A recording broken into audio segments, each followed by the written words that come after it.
Hello and welcome back to my channel. If you're new here, my name is Ellie and today's video is going to be my February reading wrap up.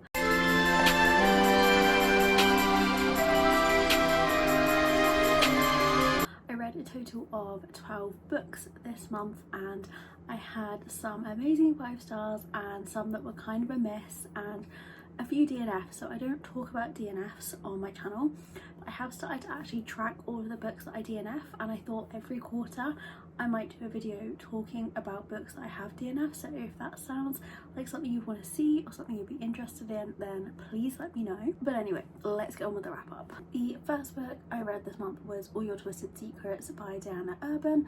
This is a young adult thriller and it is very similar to One of Us is Lying, so if you loved that I would definitely give this one a go. I gave this one 4 stars.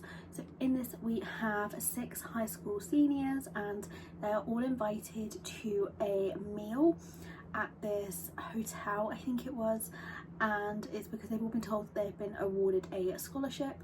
Then when they arrive, no one else is there and they all end up locked in this room, and they are told that they need to choose one of them to die within an hour or they will all die. So there's 2 timelines within this story. So you have like the current day as the hour is ticking down, and then the second timeline is the months leading up to where they are now, as you try and work out who is behind all of this. And I did not see who it was coming. That definitely did shock me, and the reason I didn't give it 5 stars was just because I felt it dragged on a little bit, and as you read it was kind of like, I don't really see why this is here, but then later on it would make sense.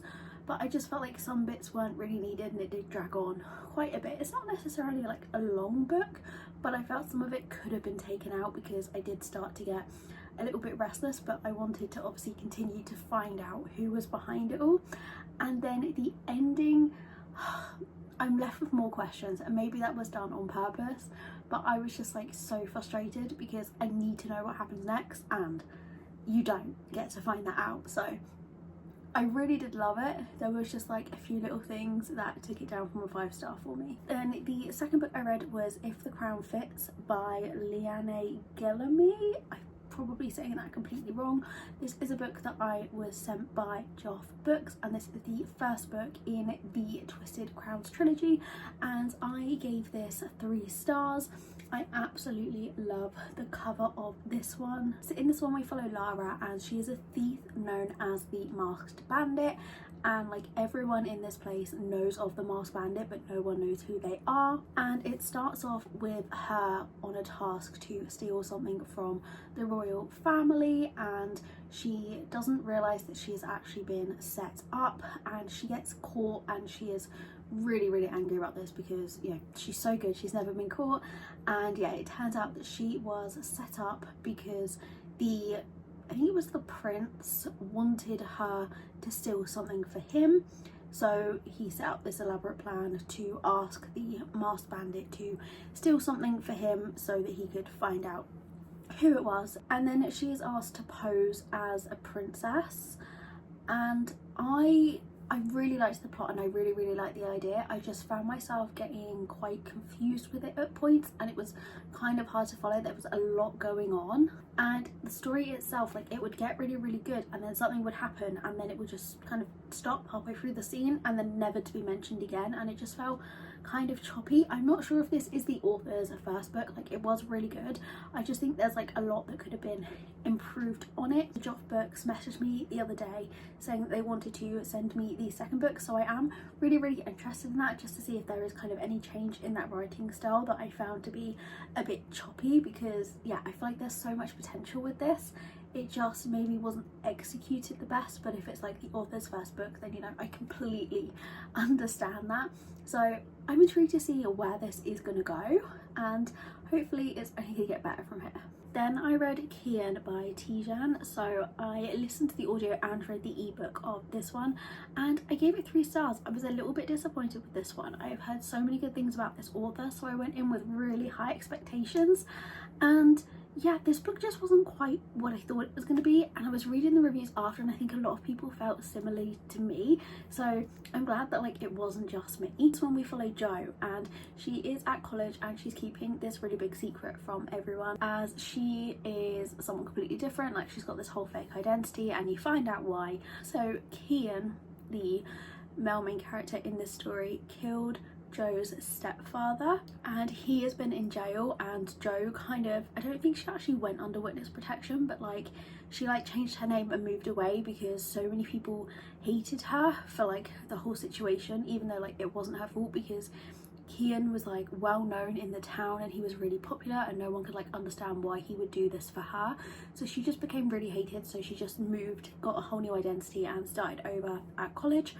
But then it is announced that Kian is going to be released from jail, and Jo is attending the college that he had wanted to go to, and he shows up at this college, and her friend is on like the school newspaper, and she gets an interview with him and she asks Jo to be there, and she is just kind of like really scared because she doesn't know how he's going to react to her.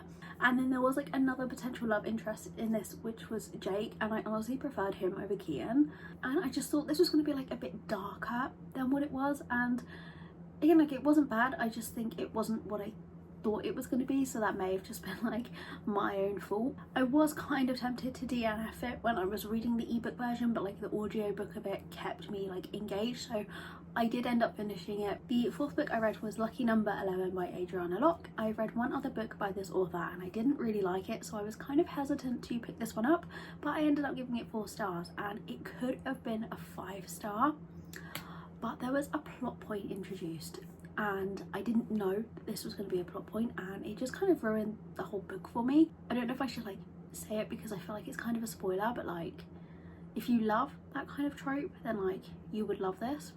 But if you avoid that trope, or it's one that you don't really like, I think again it would ruin it for you. But like, I don't want to spoil it. But basically this is a best friend's brother romance between Layla and Branch, and again I could not get over the male main character's name being Branch. Like, I don't know, I couldn't take it seriously. But Layla's family have this lake house and she goes to it with her friend Poppy for the weekend, and her brother is there with his best friend Branch, and her brother is like, stay away from my sister, but they're both like instantly attracted to each other. And yeah, it just kind of like their friendship to relationship evolves whilst they're at this lake house. And yeah, I mean, I did really like it and I really liked the writing. It was just that one plot point just kind of ruined it for me, because like if I'd known that I probably wouldn't have picked the book up, but I didn't want to like judge the book badly over it having that, because that's just my personal taste, if that makes sense. So yeah, mixed feelings, but it was still a 4 stars, so I did really like it. Then I read Rescued by the Rangers by Roma James, and I gave this 3.75 stars. This was a short reverse harem romance, so we have one female main character and there were 3 guys. So they are like, they used to be rangers and now they're just kind of like, they're not like in the mafia, but like kind of like the mafia, where they go after like bad guys. But so they have this dog and their dog is hit by a car, I think it was, so they find the nearest vet, which is owned by Grace, our female main character, and she treats the dog, but the dog needs to stay at her vet practice just so he can recover properly. So these 3 guys then have to stay there as well. There's like some fields behind it and they all have tents, so they kind of set up a little camp on site, and she gives them the key and she's like, you know, you can come and go to check on the dog to make sure everything is okay. And she was like living in the house with her grandma, and all 3 of the guys like her, and they kind of propose to her that because they're only there for a week, she could date all 3 of them with no strings attached. And yeah, it was fun, it was short. I feel like because it was short, it was very rushed, and if the story had been a bit longer and there had been a bit more of like a build up, it probably could have been a 5 stars for me. It just felt a little rushed. I'm trying to not read shorter books and novellas because I find myself getting so invested and then just feeling a little bit disappointed because things are missed out because they go so quickly. So yeah, I definitely feel like this had so much potential if it was longer, but it was good. If you like a reverse harem romance, then pick this one up. Then I read Next of Kin by Hannah Bonham Young, and I gave this 5 stars. I absolutely loved this book. I've been putting it off for ages, and I went away at the start of the month and took this with me to kind of force myself to read it, and yeah, I loved it. In this one we follow Lane and Matt, and Lane is kind of feeling very stuck in her life. All of her friends are like in relationships, have children, and she just feels very like not behind, because she's like kind of content, but at the same time she's like wishing she had that or wishing she had more. And then we have Matt, who is I think he's the best friend and colleague of one of her friends' husbands, and I think her friend and the husband are like the couple you follow in the first book in this series, and this is the second, but I haven't read that one. Matt, like, you can tell from the start that he is in love with Lane, and he is just like the most cutest cinnamon roll hero. Like, I loved him so much. But basically Lane decides to spontaneously buy a school bus to renovate into a home so she can travel around, and as Matt is a mechanic, he offers to help her refurbish and rebuild this school bus. So they're working on it together, and it's just so cute. And like, I kind of saw like the third act thing like coming, but that didn't take away from the book. Like, I was just like, I knew they were going to end up together, and it was just, I was so invested and so behind them, and I liked all of the characters in this book, which is very rare for me to like every single character in a book. But yeah, I was just obsessed with this, and it is one of my new favorites. Then I read Shades of Power by Jenny Grimes. This is a arc that I was sent by the author, and I gave this 4 stars. This is a fantasy romance, and again, this didn't quite go the way that I thought it was going to. So in this one we follow Opal, and at the start of the book she's in the human world with her 2 best friends. So we have like a human world and a fairy realm, and fairies go over to the human realm to like learn more about them, and then they go back after a few years to report back to like the elders or like the counselors of the fairy realm about the humans. So she is working with her 2 best friends in a coffee shop, and there's this regular customer that comes in that she quite kind of likes, and then one day they are walking home and they find him being attacked by something that should not be in the human realm. So they kind of portal back to the fairy realm and they try and get him healed, and then they're kind of like stuck in the realm, and I liked it. But after that, this guy is kind of like not really there or involved until like he pops up, but he's like not as big of a part of the story as what I thought he was going to be. So like that kind of threw me off. But the plot of this was really unique. I did not see any of it coming, which did keep me engaged, and there was spice in this, and I felt it was the right amount that it added to the story and that it wasn't unnecessary. Like, it fit in where it was, if that makes sense. And I think this was a really great setup to the series, and I'm just intrigued to see what happens next. Then I read The Nanny by Lana Ferguson. This is another book that's been on my shelves for way too long, and again I gave this 5 stars. I don't know what it is with me putting off books because I think I'm not going to like them, because I always end up absolutely loving them. But I'd heard a lot of good things about this one, so I don't really know why I was surprised to have loved it. But in this one, Cassie, our heroine, loses her job and she is in desperate need of a new one. So she applies to be a nanny for Aiden's daughter Sophie, and she becomes the live-in nanny. Cassie is keeping a secret from him, and it turns out that the 2 of them may actually already know each other. And I honestly thought when they found out the secret that it was gonna be more of a thing than what it was. Like, I thought there was gonna be like a lot more drama than that actually was, but I did kind of like that. And it's quite a chunky romance. That's another reason why I had put it off. And again, I didn't really find myself thinking I need this to hurry up, that there was a lot of filler. Like, I was just really invested in this. Again, I really liked all of the characters in this, and what was like the 3rd act breakup, I didn't see that coming. And again, I just really appreciate it in books, because sometimes the 3rd act breakups are so easy to guess, and then I just feel like a bit let down. So when I can't guess what they're going to be and they catch me off guard, I love it. Then I read Taken by the Dragon King by Amelia Shaw, because I fancied some more fantasy this month, and I gave this one 4 stars. Again, like Rescue to the Rangers, this was a short book, and I think that if it had been longer it did have 5-star potential, but a lot of it was kind of just packed into like a short space that it just felt very rushed. And it was insta love, so it's about like fated mates, so it made sense as to why it was so rushed, but I feel like it just had so much potential. But in this we have the Dragon King. His name was Stavrok, I think, Stavrov. So the Dragon King doesn't have a mate. It is something that he has been really looking for and hoping to find, and he is kind of being pushed by the other kings in the lands to find his mate because he's not getting any younger. And then one of the king's wives puts a vision into his head of his mate, and he discovers that she is actually a human. So that's why he hasn't found her yet, because she is in a different world.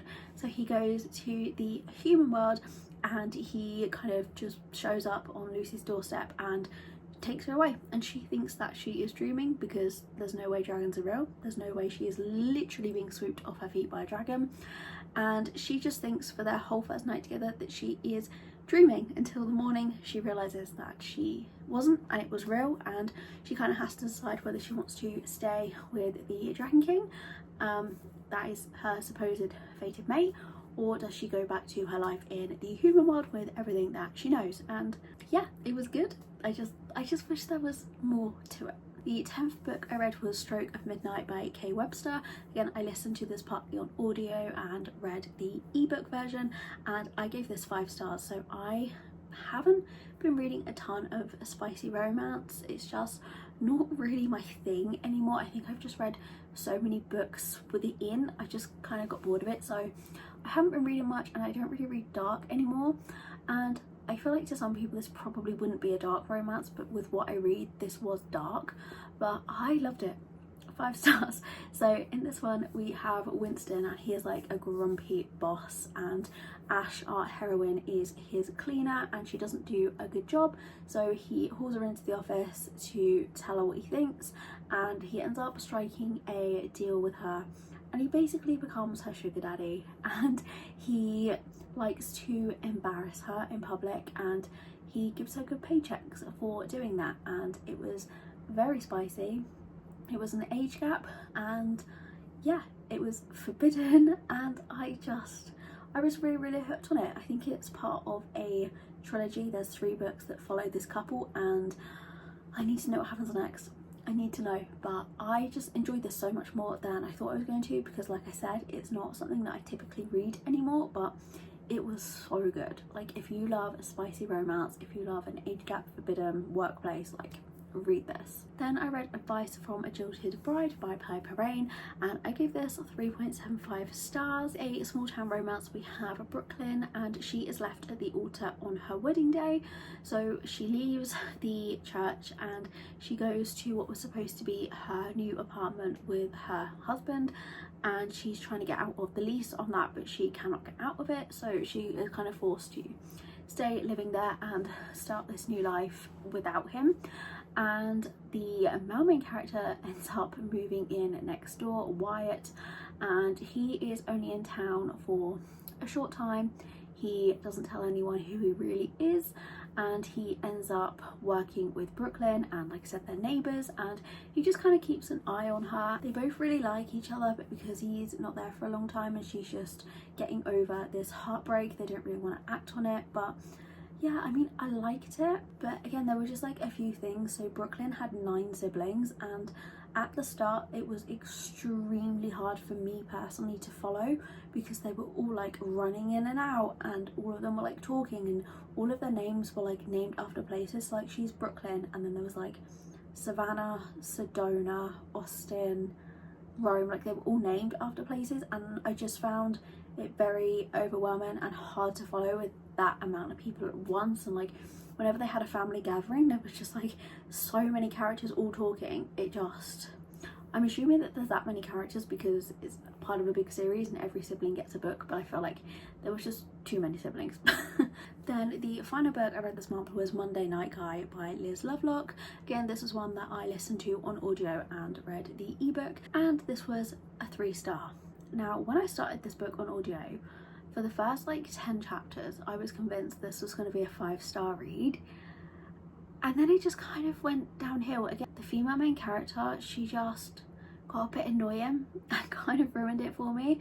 So this is a college sports romance. So we have Addie and then the captain of the basketball team, Parker. So they shared a kiss, which happened before the start of this book, but Addie has a boyfriend, and she like told him, apologized, they like made up and everything was fine, but her boyfriend obviously hates Parker because what happened, and her boyfriend isn't the nicest, and it kind of starts off that him and Parker like get into an argument, and then he like grabs Addie's arm really hard and Parker's like, leave her alone, and you can imagine. And I was like, I'm gonna love this, it's gonna be so good. And then Addie goes to a party one night and she finds her boyfriend sleeping with Parker's girlfriend, and she's like done with him. So then her friend Elsie suggests that Addie and Parker like fake date to get back at their exes, and like they kind of do that, but like they kind of don't.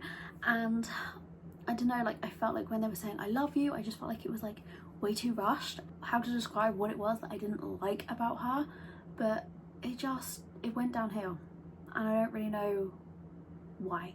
I feel I'm so bad at reviewing books, but yeah, that was all of the books that I read this month in February. For March, I'm planning on taking part in a readathon, so if I do complete that, I might not do a March wrap up because all the books will be mentioned in a reading vlog. If I do this readathon, it is a month-long readathon, so plan is to do that and vlog every week. So yeah, there won't be a March wrap up because all of the thoughts of the books will be in the reading vlogs. But yeah, thanks for watching, I hope you enjoyed, and I'll see you again next week.